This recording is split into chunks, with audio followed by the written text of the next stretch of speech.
అని చెప్పేసి ఆశిస్తూ మరి నిన్న మక్తల్లో జరిగేటువంటి ఒక సంఘటన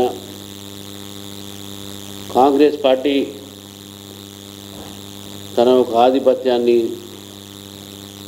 తన ఓడిపోతున్న భయంతో అధికార దుర్వినియోగం చేసి తన ఆధిపత్యాన్ని నిలబెట్టే ప్రయత్నం చేస్తూ ఉంది. ప్రచార సమయంలో కూడా అనేక అరాచకాలు, మంచిర్యాలలో మా క్యాండిడేట్స్ ఇళ్ళ మీద రాళ్ళు వేయటము, అటాకులు చేయటము, భారతీయ జనతా పార్టీ కార్యకర్తలను బెదిరించి మీ ఇంట్లో గాంజా పెట్టి గాంజా కేసు పెట్టడమని ఇటువంటి ఒక బెదిరింపులతో చాలామందిని వేధించారు. ఎక్కడెక్కడైతే కాంగ్రెస్ ఎమ్మెల్యేలు ఉన్నారో పోలీసులు కూడా వాళ్ళ ఒక మాటలు, వాళ్ళ ఒక సంబంధించినటువంటి ఒక డైరెక్షన్స్ మీదనే పనిచేశారు, నిర్దేశం మీద పనిచేశారు.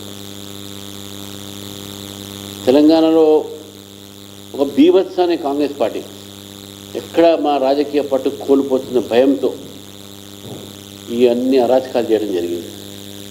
ఇవాళ కూడా అనేక పోలింగ్ స్టేషన్స్లో కూడా భారతీయ జనతా పార్టీ కార్యకర్తల మీద దాడి చేశారు, వెళ్ళగొట్టే ప్రయత్నం చేశారు. అయినప్పుడు కూడా మా కార్యకర్తలు ఎక్కడ కూడా కదలలేదు, అక్కడే ఉన్నారు, పోరాడారు. పోలీసులకు మేము ఫిర్యాదు చేసాము, స్టేట్ ఎలక్షన్ కమిషన్ కూడా మేము ఫిర్యాదు చేశాము. ఈరోజు డబ్బుతో, అధికార బలంతో, అధికార మదంతో గెలవాలని చెప్పి ఏదైతే కాంగ్రెస్ ప్రయత్నం చేస్తుందో తెలంగాణ ప్రజాస్వామ్య ప్రజలు ప్రజాస్వామ్యాన్ని గౌరవిస్తారని చెప్పి నేను భావిస్తా ఉన్నాను. ఇంత పెద్ద ఎత్తున అధికార దుర్వినియోగం ఎవరు చేయలేదు. పోలీసులు ఒకవైపు అయితే, ఒకవైపు ధనాన్ని అయితే, ఇంకోవైపు అధికారులని, మరి ఇంత పెద్ద ఒక ఈ యొక్క అధికార దుర్వినియోగం చేయడం అవసరం ఏముంది? ఇందిరాగాంధీకి అలవాటు ఉండే అధికార దుర్వినియోగం, కోర్టు కూడా చెప్పింది అధికార దుర్వినియోగం చేసినందుకు ఆమెను డిస్క్వాలిఫై చేసింది. వీళ్ళు అదే కొవ్వుకు చెందిన వాళ్ళే కాబట్టి వీళ్ళు కూడా ఈరోజు అధికార దుర్వినియోగం చేస్తాము.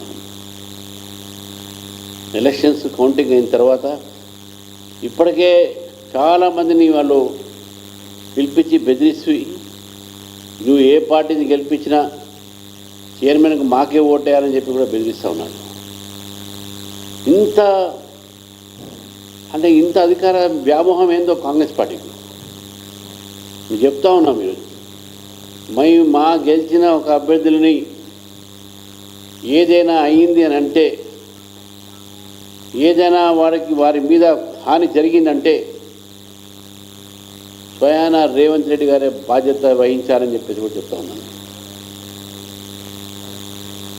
మాకు తెలుసు ఈరోజు వాళ్ళు చాలా స్థానాల్లో ఓడిపోతారు.